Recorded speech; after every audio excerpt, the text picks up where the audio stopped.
Mística Cidade de Deus, capítulo 8, livro 6, tomo 3. Junta dos demônios no inferno. Reunião dos pontífices e fariseus em Jerusalém. O triunfo de Cristo abala o inferno. Todos os mistérios compreendidos no triunfo de nosso Salvador foram grandes e admiráveis. Como fica dito, não menos admirável em seu gênero, foi o invisível efeito produzido no inferno, oprimido pelo poder divino, quando nele foram lançados os demônios ao entrar o Senhor em Jerusalém. Desde o domingo em que isto aconteceu até a terça-feira, estiveram 2 dias inteiros prostrados, cheios de penoso e aturdido furor. Com rugidos pavorosos que todos os condenados ouviam, aquele amotinado reino foi sacudido com maior susto e tormento do que de costume. Lúcifer, o príncipe daquelas trevas, mais confuso que todos, reuniu em sua presença todos os demônios que lá se encontravam. E tomando o seu lugar de chefe, disse-lhes: Temores do demônio. Impossível não ser mais que profeta este homem que assim nos persegue, arruína nosso poder e destrói minhas forças. Moisés, Elias, Eliseu e outros nossos antigos inimigos nunca nos venceram com tanta violência, assim ainda que operassem muitos prodígios. Não eram tão misteriosos como este, de quem me esconde tantas coisas e principalmente de seu interior que consigo perscrutar pouquíssimo. Se fosse apenas homem, como poderia fazer isso e ostentar tão absoluto poder sobre todas as coisas como geralmente publicam? E sem se alterar nem envaidecer, receber louvores e a glória que lhe dão os homens? Neste triunfo que recebeu ao entrar em Jerusalém, demonstrou novo poder contra nós e o mundo, pois me sinto com forças insuficientes para destruí-lo e apagar seu nome da terra dos viventes. Nessa ocasião foi aclamado bendito, não só pelos de seu partido, mas ainda por outros muito que eu mantinha sob o meu domínio, dando-lhe o título de Messias, o prometido em sua lei. Todos lhe renderam culto e adoração. E é muita coisa para um puro homem, se este não for mais do que isso. Nenhum outro teve tanto a seu favor o poder de Deus, com que nos faz e fará grandes danos. Desde que fomos expulsos do céu, nunca sofremos tantas derrotas, nem vimos tal poder como depois deste homem ter vindo ao mundo. Se por acaso é o verbo feito homem, como suspeitamos, este negócio exige grande cuidado. Se consentimos que viva com seu exemplo e doutrina, levará após si todos os homens. Pelo ódio que lhe tenho, procurei algumas vezes tirar-lhe a vida e não o consegui. Na sua pátria esforcei-me para que precipitassem no despenhadeiro, mas ele com seu poder zombou dos que iam executá-lo.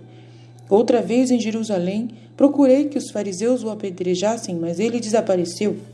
Arrazoado de Lúcifer. A questão agora está melhor encaminhada por causa de seu discípulo, nosso amigo Judas, a quem sugeri vender e entregar seu mestre aos fariseus. A estes preparei com furiosa inveja e sem dúvida lhe darão morte cruel como desejam. Então, apenas aguardando a ocasião oportuna, que vou dispondo com toda a minha diligência e astúcia. Pois Judas, os escribas e os fariseus farão tudo quanto eu lhes propuser. Apesar de tudo, encontro um grande tropeço que exige muita atenção. Se este homem é o Messias esperado por seu povo, oferecerá os sofrimentos e a morte pela redenção dos homens, satisfará e merecerá por todos e para todos infinitamente. Abrirá o céu e os mortais subirão para gozar dos prêmios que Deus nos tirou. Isto será novo e duro tormento para nós, se não o impedirmos. Além do mais, este homem, padecendo e morrendo, deixará no mundo singular exemplo de paciência. É mansíssimo e humilde de coração e jamais o vimos impaciente e alterado. Assim, ensinará a todos o que me será odioso, pois estas virtudes ofendem grandemente a mim e a todos os que seguem meu ditame e pensamento. Por estas razões, convém que discutamos o que devemos fazer para perseguir este homem novo, Cristo, e todos exponham suas ideias a respeito desta empresa. O inferno quer impedir a morte de Cristo. Sobre esta proposta de Lúcifer tiveram longas conferências aqueles príncipes das trevas, enfurecendo-se com incrível sanha contra nosso Salvador. Retratavam-se do engano em que já suspeitavam tinha incorrido, pretendendo sua morte com tanta astúcia. Reduplicando a malícia, pretenderam desde esse momento impedir que morresse. Mas já se iam confirmando na suspeita de que era o Messias, ainda que não acabavam de o saber com certeza. Este receio foi para Lúcifer de tanto susto e tormento que, aprovando o novo decreto de impedir a morte do Salvador, encerrou o conciliábulo, dizendo: crede, meus amigos, se este homem é também Deus verdadeiro, com o seu sofrimento e sua morte salvará todos os homens. Nosso império ficará destruído e os mortais serão elevados a nova felicidade e maior poder contra nós. Andamos muito errados em lhe procurar a morte. Vamos depressa acudir a este nosso perigo. Lúcifer e Judas. Com este acordo, Lúcifer e todos os seus ministros dirigiram-se à cidade de Jerusalém. De sua ação resultaram aquelas diligências que Pilatos e sua mulher fizeram para evitar a morte do Senhor, como consta dos evangelhos. Mateus 27, 19, Lucas 23, 4, João 18, 38. E muitas outras que eles não referem, mas sucederam. Antes de tudo, os demônios procuraram, com novas sugestões, dissuadir Judas da venda do Divino Mestre, negócio que já estava fechado. Como o discípulo não se impressionasse nem pretendesse revogar seu propósito, o demônio apareceu-lhe de forma corporal visível. Dirigiu-lhe a palavra, procurando com muitos argumentos induzi-lo a não tirar a vida de Cristo por meio dos fariseus. Conhecendo a desmedida cobiça do avarento discípulo, ofereceu-lhe muito dinheiro para não entregar o mestre e seus inimigos.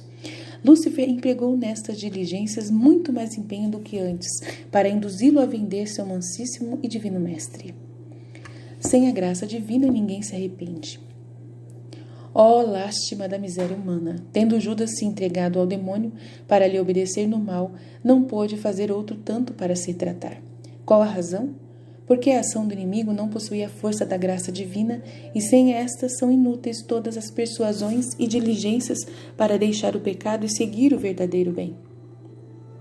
Não era impossível para Deus reduzir à virtude o coração daquele traidor discípulo. Todavia, para este fim não eram meios convenientes a exortação do demônio que o derrubara do estado da graça. Para o Senhor não lhe dar outros auxílios havia razão de sua inefável equidade. Judas chegara à sua dura obstinação, resistindo à doutrina do Divino Mestre, a inúmeras inspirações e imensos benefícios em sua própria escola. Desprezou com tremenda temeridade seus conselhos, os de sua Mãe Santíssima e Docíssima Senhora, o exemplo vivo de sua presença e o de todos os demais apóstolos. E a tudo resistira o ímpio discípulo Judas, com pertinácia mais de demônio do que de homem, dono de liberdade para fazer o bem, tendo caminhado tão longe do mal, e chegado ao estado de ódio contra o Salvador e a Mãe de Misericórdia, tornou-se incapaz de a procurar, indigno da luz para enxergá-la, insensível à própria razão e lei natural que lhe teria podido impedir e ofender o inocente, de cujas mãos recebera tão liberais favores.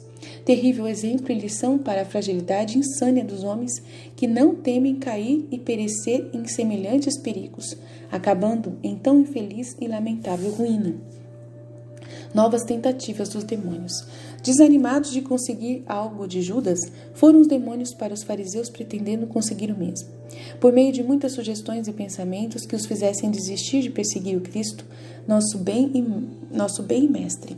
Aconteceu, porém, o mesmo que a Judas, por iguais razões, e não puderam conseguir que os judeus retratassem a maldade que tinham decidido. Alguns escribas, por motivo humano, puseram reparo se estaria bem o que pretendiam, mas não tendo a assistência da graça, logo voltou a vencê-los o ódio e a inveja que tinham concebido contra o Senhor. Daqui resultaram a diligência que fez Lúcifer com a mulher de Pilatos e com o próprio governador. A ela incitaram, como consta do Evangelho, Mateus 27, 19, para com piedade feminina escrever a Pilatos não se envolver na condenação daquele homem justo. Com esta admoestação e outras que os demônios representaram a Pilatos, obrigaram-no a tantos expedientes como fez para evitar a sentença de morte contra o inocente Senhor, do que adiante falarei. Como nenhuma destas diligências obteve êxito, Lúcifer e seus ministros, desenganados, mudaram a tática. Enfureceram-se de novo contra o Salvador da vida, instigaram os fariseus e verdugos para que, não podendo impedir sua morte, lhe dessem muito violenta e o atormentassem com a ímpia crueldade, como fizeram, para irritar sua invencível paciência. Tudo permitiu o Senhor para os altos fins da redenção humana. Apenas impediu que os carrascos cometessem algumas atrocidades menos decentes que os demônios lhes inspiravam contra a venerável pessoa e humanidade do Salvador, como direi adiante. Judas vende o Mestre. Na terça-feira, depois da entrada em Jerusalém, conforme Mateus 22:17, Cristo Nosso Senhor permaneceu em Betânia sem voltar ao templo. Nesse dia, reuniram-se novamente em casa de Caifás os escribas e fariseus para tramar a morte do Redentor do mundo. O aplauso que Jesus recebera de todos os moradores de Jerusalém quando lá entrou os irritou e aumentou a inveja, sem falar no milagre da ressurreição de Lázaro e dos outros que naqueles dias Cristo Senhor nosso havia feito no templo. Resolveram que convinha tirar-lhe a vida, dissimulando esta ímpia crueldade com um pretexto do bem público, como disse Caifás em João 11:49, profetizando o contrário do que pretendia.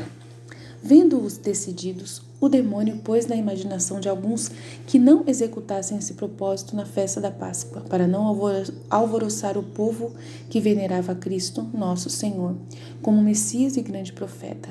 Fez essa tentativa para ver se, adiando a morte do Senhor, conseguiria impedi-la. Judas, porém, entregue completamente à própria cobiça e maldade, destituído da graça que seria necessária para revogar sua decisão, muito sobressaltado e inquieto, dirigiu-se ao concílio dos pontífices.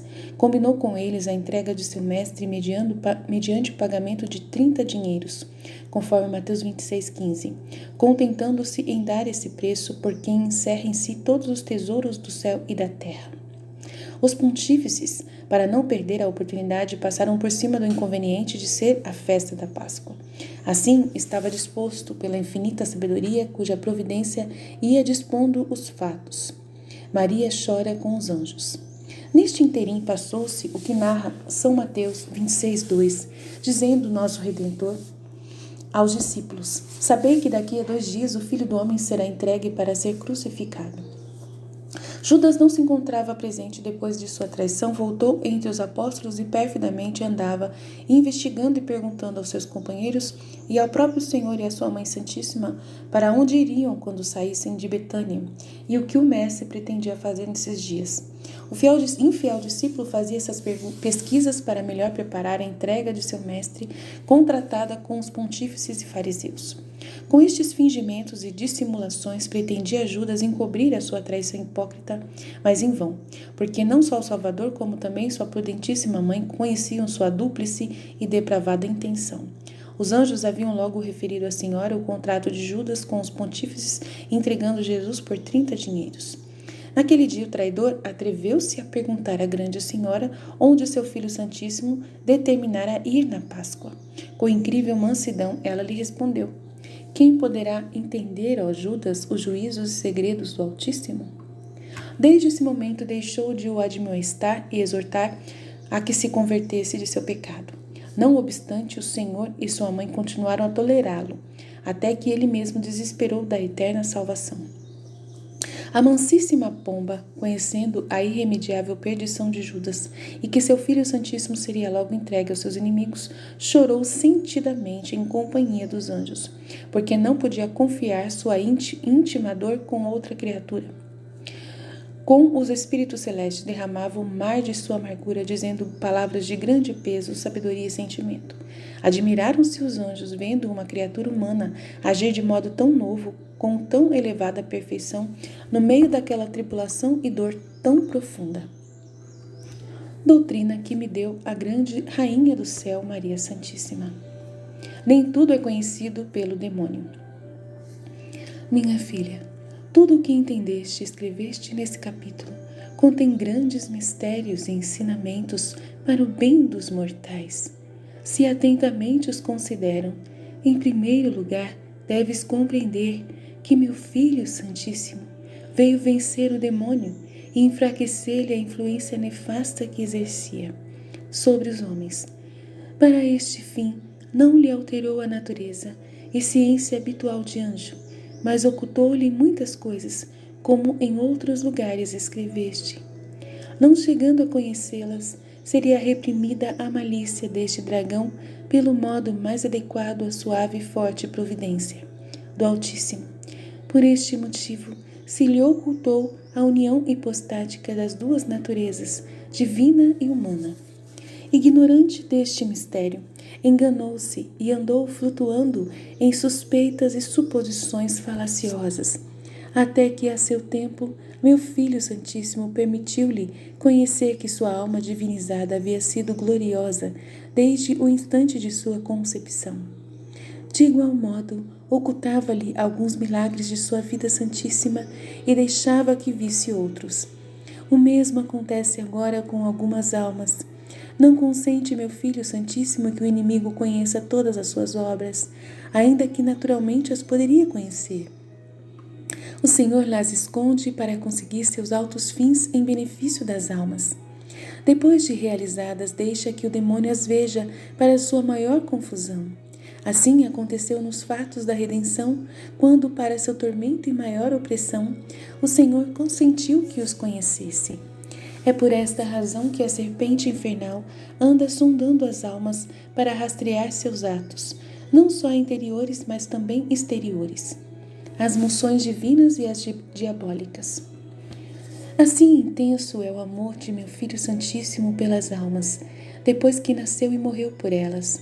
Este favor seria mais geral e contínuo com muitas almas se elas não o impedissem, desmerecendo-o e entregando-se ao inimigo por lhe dar ouvido às suas falsas sugestões e conselhos cheios de malícia e mentira. Os justos que se distinguem na santidade vêm a ser nas mãos do Senhor instrumentos que Ele dirige e governa por si, e não consente que outros os movam, porque se entregam totalmente à sua divina disposição. O contrário sucede a muitos réprobos, esquecidos de seu Criador e Redentor por repetidos pecados, entregam-se nas mãos do demônio, que os arrasta e induz a toda maldade. Serve-se deles para os fins de sua depravada malícia, como sucedeu ao pérfido discípulo Judas e aos fariseus homicidas de seu próprio Redentor. Nenhum mortal tem desculpa de assim proceder. Judas e os pontífices não aceitaram o conselho do demônio para deixarem de perseguir a Cristo nosso Senhor. Muito melhor poderiam não ter consentido na sua persuasão de o perseguir. Para resistir a esta tentação, teriam o auxílio da graça, se quisessem cooperar com ela, enquanto para não retroceder no pecado, só se valeram de sua livre vontade e maus hábitos. Se neste caso lhes faltou a graça e a moção do Espírito Santo, foi por ser justo lhes negar. Tinham se entregado ao demônio para lhe obedecer em toda maldade. Deixaram-se governar por sua perversa vontade, sem considerações pela bondade e poder do seu Criador. O estado de pecado. Daqui entenderás como esta serpente infernal nada pode para incitar ao bem, enquanto tem grande força para induzir ao pecado. Se as almas não advertem e evitam este perigoso estado, na verdade te digo, minha filha, que se os mortais conhecessem sua gravidade, seriam tomados de pânico. Encontrando-se uma alma entregue ao pecado, não existe força criada que a possa fazer retroceder ou parar de se ir despinhando de um abismo a outro. O pendor da natureza humana, depois do pecado de Adão, arrasta pelas paixões concupiscíveis e irascíveis, inclina-se para o mal, como a pedra é atraída pela gravidade. Acrescenta-se a isto as inclinações dos maus hábitos adquiridos, o poder que adquire o demônio sobre quem peca e a tirania com quem o exerce. Quem haverá, portanto, tão inimigo de si mesmo que não tema este perigo? Somente o poder de Deus o poderá libertar, e só a sua destra está reservada ao remédio. Apesar de realmente ser assim, vivem os mortais tão seguros e descuidados em sua perdição como se estivesse em seu poder. dela sair e se reabilitar quando bem quiserem. Muitos confessam e fazem experiência de que não podem se levantar de sua ruína sem o auxílio do Senhor. Dá o conhecimento, porém, geral e remisso, em lugar de lhes atrair a ajuda de Deus, mais o afasta e irrita. Querem que Deus os espere com sua graça, mas quando eles se cansarem de pecar, ou não puderem prolongar mais sua malícia e insensatez cheia de ingratidão. Amor dos inimigos. Teme, caríssima, este tremendo perigo. Guarda-te do primeiro pecado, porque depois dele resistirás menos ao segundo e teu inimigo irá conquistando poder sobre ti. Adverte que levas grande tesouro em vaso frágil, conforme 2 Coríntios 4:7. E com uma queda podes perder tudo. A arguta sagacidade da serpente é grande contra ti, e tu és menos astuto. Por este motivo convém recolheres teus sentidos e fechá-los a todo visível. Recolhe teu coração ao castelo fortificado da proteção e refúgio do Altíssimo, onde poderás resistir ao desumano bombardeio com que o inimigo te persegue. Para o temeres como é de razão, basta te lembrares do abismo onde chegou Judas, conforme entendeste. No mais, imita-me em perdoar aos que te perseguem e contrariam. Ama-os, suporta-os com caridade e paciência, e pede por eles ao Senhor, com verdadeiro zelo de sua salvação, como eu fiz com o traidor Judas. Já foste avisada, muitas vezes, que nesta virtude te quero muito exercitada e cuidadosa. Ensina-a e pratica-a com tuas religiosas e com todos com quem te tratares. Com o exemplo da paciência e mansidão de meu Filho Santíssimo e minha, será intolerável vexame para os maus e para todos os mortais que não se perdoem uns aos outros com fraternal caridade. Os pecados de ódio e vingança serão punidos no juízo com o maior rigor, e na vida presente são os que mais afastam dos homens a infinita misericórdia. Assim vão caminhando à perdição eterna, se não se emendam pelo arrependimento os que são mansos e suaves com os que os ofendem e perseguem, os que esquecem os agravos recebidos. Têm uma particular semelhança com o Verbo feito homem, que sempre anda procurando, perdoando e beneficiando os pecadores. Imitando-o nesta caridade e mansidão de cordeiro, adquire a alma uma como qualidade gerada na caridade e amor de Deus e do próximo. Esta disposição toma a matéria preparada para receber as influências da graça e favores da divina destra. Fiat.